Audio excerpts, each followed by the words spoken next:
Sveiciens! Šajā video mēs parunāsim par tādiem finanšu tirgiem, jeb specifiski vienu finanšu tirgu, kurš ir daudz mazāk apcerēts, ja tā to varētu teikt, bet neskatoties uz to, un uz to, ka jūs par viņu droši vien vispār nekad nedomājat un nezinājat, kā tas eksistē, jūs īstenībā viņu izmantojat gan izvai. Ja ne gluži katru dienu, tad ar zinām regulātātu. Un šis tirgus ir nekas cits kā kakao pupiņas. Ja es nezinu, kā latviski to nosaukt. Jā, tā arī ir kakao pupiņas, jā. Jo kakao pupiņu izstrādājums vienā vai otrā formā izmantojam gan arī mēs visi. Viņš ir, protams, ka šokolādē, jo no tā taisa lielāko daļu šokolādes un desmitiem citu dažādas saldumu, kakao, cepumi, saldējumi un viss pārējais. Un jā, un šī lieta kļūst daudz dārgāka. Un tam ir viens objektīvs iemesls, jo pasaules cenas kakao biržās, kakao tiek tirgots biržā ar future kontraktiem, uzkāpa no aptuveni 4000 šī gada sākumā līdz kaut kur mazliet vairāk kā 11 000 par metrisko tonu, jeb vairāk kā 3,5 reizes.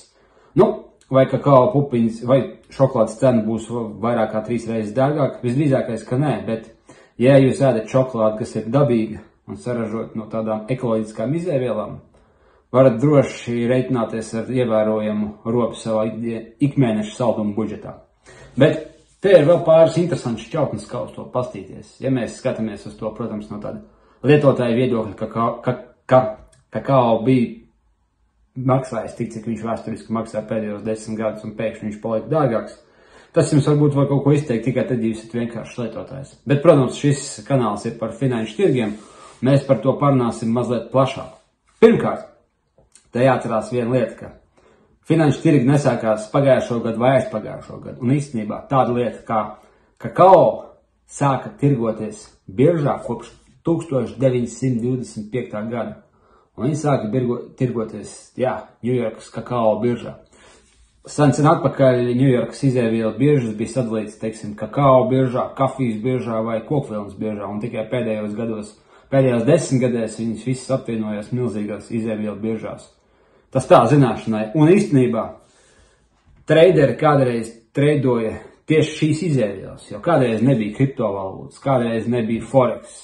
Īstenībā nafta sāk tirgoties tikai 70. Un lielākā daļa akciju, kuras jūs zināt tagad, īstenībā 1925. gadā nemaz nebija. Nebija nevienas tehnoloģiju kompānijas, loģiski, tāpēc, ka tehnoloģijas, kādas mēs to zinām tagad, īstenībā sāk attīstīties tikai 20. gados.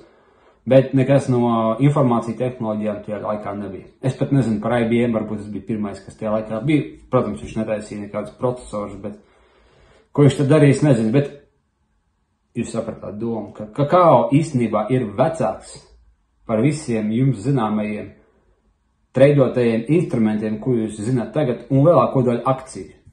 Un īstenībā viss, ko kāds treideris zina par trading stratēģijām, lielā mērā var tikt atsaukts uz vecajām lauksaimniecības izēvielām un tādām lietām kā cukurs, kafija, kakao vai kokvilna.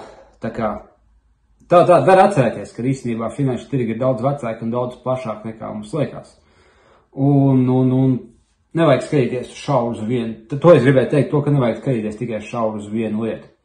Jā, jebkurā gadījumā kakao cenas uzkāpa no 4 līdz 11 000. Un es teiktu, ka šis kāpums īstenībā ir iespaidīgāks nekā lielāko akciju kāpums tam pašam Magnificent 7 akcijām, pa ko es runāju iepriekšējos video, kur es primāri pieminēju Nvidia vai iepriekš manis minētos Eiropas militāru rūpnieciskos uzņēmumus, kā tur, teiksim, Savs vai Raytheon Technologies. Un, protams, iespaidīgāks nekā kriptovalūtas. Kāpēc? Tāpēc, kad viņš tirgojās future kontraktos, viņš netirgojās tīrās akcijās, kā mēs to zinām, piemēram, par jebkuru veidu standarta akcijām, ka mēs nopērkam kaut ko pa 10, pārdodam pa 50, mums ir pieskāršu peļņu. Nē, future kontrakti tirgojās daudz specifiskāk, un viņiem ir tāda lieta kā svira, kas nozīmē to, ka jebkurš kāpums un jebkurš kritums parasti ir nevis izteikti absolūtās vienībās, respektīvi, ja cena no kakao cena pieaug no 4 līdz 4,5 tūkstošiem par tonu, jūs nenopelnāt 500 eiro. Tad visdrīzākais jūs nopelnīsiet 5000 vai 50 000 no tā 500 eiro kāpuma. Es nestāstīšu, kā future kontrakts strādā, bet to es tikai gribu pateikt, ka ja kāds, kas treido ar, man vienkārši te blakus ir monitors, ja kāds, kas treido ar šo ar šādām instrumentiem, visdrīzākais tas viņa kāpums no 4 līdz 11 tūkstošiem dolāru ir iedevis kā vairāk kā 10 reizes viņa sākotnējam riskam, kas nozīmē, ka šis kāpums, kā jau teicu tik iepriekš, ir stipri iespaidīgāks nekā jebkurš liela akcija kāpums, ko es esam runājuši. Tieši tā iemesla dēļ tā, kā šie finanšu instrumenti ir veidoti. Un jā, tā kā tagad apsīsimies sīkāk par to, kāpēc viņš tā īsti kāp. Nu, protams, lauksaimniecības izēvielām ir ārkārtīgi banāli pieprasījuma un piedāvājuma mehānismi. Šeit nav forex vai kriptovalūtas, kur pieprasījumi vai piedāvājumi ir faktiski neiespējami noteikti, un viņš balstās uz neko vairāk kā viedokļu un izpratnes līmeni. Šeit tādā ziņā tas ir daudz maz caurskatām. Ja no vienas puses ir piedāvājums, kas ir kakao pupiņu ražošana, no kuras, ja nemaldos, vairāk kā 60 vai 70% ir koncentrēti Rietumā Āfrikā. Tā ir Gana, tā ir Katedvāra, daļa Nigērijas un pārējās reģionu valsts. Vēl daļa ir tajās dabiskās izcelsmes vietā, kas ir apmēram ziemeļu reģions Dienvidamerikā, nu tur Amazonas reģions un uz augšu. Un kaut kas ir Dienvidu Austrumāzijā, bet tas procents ir salīdzinoši neliels. Nu lūk, un, protams, ja šajos reģionos notiek kaut kas slikts vai nevajadzīgs, tad šis jebkura ražošana tiek negatīvi ietekmēti, respektīvi viņi krītās un cenas visdrīzākais kāps. Bet tas notiek ik pa laikam, un jebkurai lauksaimniecībai ir cikliskums, kad ir labas ražas un ir spēcīgas ražas, un ir pārāk liels piedāvājums, un notiek kaut kas slikts, un ir maza raža un ir kāpums. Bet, nu, ar ko tad tiek skaidrots šis kāpums? Būtībā te ir tāda lieta, ka pēdējos 6-7 gadus ir ļoti strauja virzība. Ir notikusi ļoti strauja virzība uz to, lai lauksaimniecība būtu ekoloģiskāka un tiktu mazāk izmantot pesticīdu un bērnu darbspēks. Atcerēsimies, te ir Āfrika.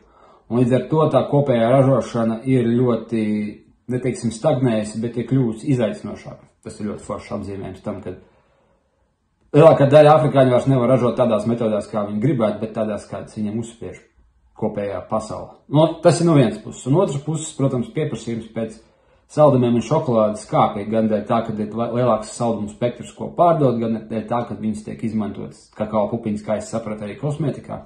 Bet, nu, tas ir tās gudrības, ko es izlasījos starptautiskajos ēdienu aģentūru pārskatos par to, kāds ir kakao pieprasījums. Bet, nu, jebkurā gadījumā, tas pieprasījums, jebkurā gadījumā ir stabili augošs, tāpēc, ka jebkura izēvielu pieprasījums, kas ir domāta ēšanai augsts vēsturiski, tīri dēļ demogrāfijas, un otras puses piedāvājums dēļ ekoloģiskās ražošanas ir ārkārtīgi grūti kāpināms. Un šeit gāja, kas labākais bija šeit, tas, ka vajadzēja pāris ārkārtīgi sliktas ražas, lai te izveidotu ļoti akūtu izēvielu iztrūkumu, respektīvi shortage. Un līdz ar to, kā cenas uzkāpa.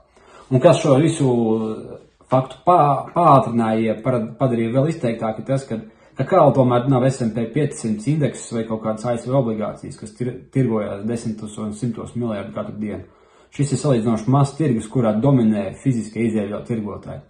Kas nozīmē to, ka jebkurš cenu kustība būs ārkārtīgi viegli izjaucama, ja kādam lielam ražotājam vienkārši vajag nopērkt ārkārtīgi daudz kakao pupiņu, un viņi vienkārši būs spiest to darīt, un runājot nopirkt daudz vairāk kontraktu ļoti ātrā laikā nekā citi, un kas vienkārši radīs pieprasījumu pašu pēc sevi. Un tas būtībā ir tas, ko mēs redzam.